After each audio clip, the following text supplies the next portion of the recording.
Bonjour Bandeko. Lelo tolinga ito solo la moi mouké sur likambu oyo. Mais je crois bah, certaines personnes bah mona kiango sur internet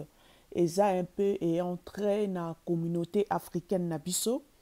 Ndeko oto mona na télé comme na écran comme na ye Stella Kamga aza camerounaise pe alekaka na une chaîne française comme chroniqueuse et puis autaki kotenir ba propos moko oyo pona biso la plupart ya ba étranger oyo tozovivre na diaspora en tout cas choqué bato ebele po a déclaré que mpo na ye France il faut interdire ba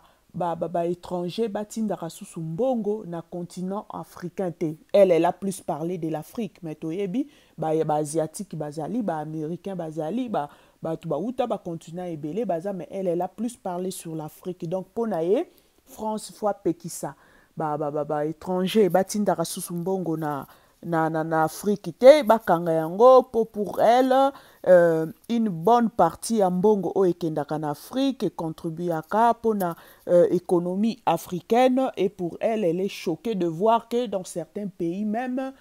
c'est plus de la moitié du PIB du pays o eutaka nango na diaspora. Donc pour rappel toyebi na Congo serimoko Western Union ou ba agence o ya ba transfert en mbongo esalaki bilan et apparaissait qui même que une bonne partie kutu ya mbongo oyo circulera na Congo eutaka na diaspora et pour Stella elle est choquée alobi non c'est pas possible et quelque à la possibilité une bonne partie à PIB et utaka na France et kendaka Afrique pona ba o ba ebité PIB ça juste ba valeur ya ba bien nyonso pe ba service nyonso oyo état tomboka et produisaka neti tomonaka Congo ils produire peut-être cobalt or ba bois mabaya ba biloko wana nyonso sur le plan national ba production wana yango mute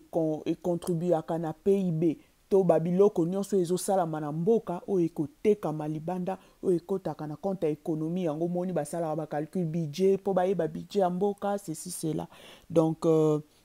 yango mona bapays mosusu balobaka non PIB par habitant donc bakozwa production wana badivisé par nombre bahabitant bozali mpe bayebi baéconomiste bakoki koyeba mboka oyo eza viable ou pas mboka wana bato bavivaka malamu to te mais toyebi ke bapays na biso africain en tout cas toza na sérieux problème et sérieux problème économique d'ailleurs mais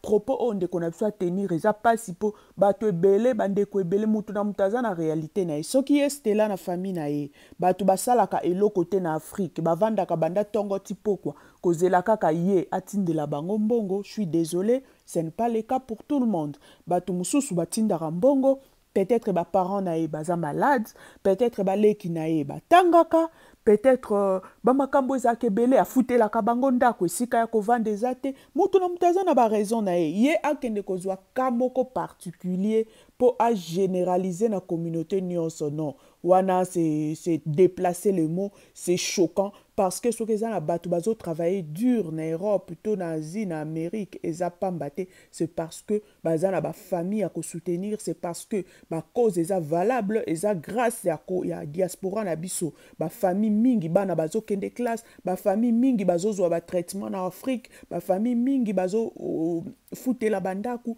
bafamille mingi baza kokende liboso donc soki ye aza na posa ya kosunga libota na ye te ase limité na ye mais généraliser toute la communauté ko insulte pa bandeko na biso baza na Afrique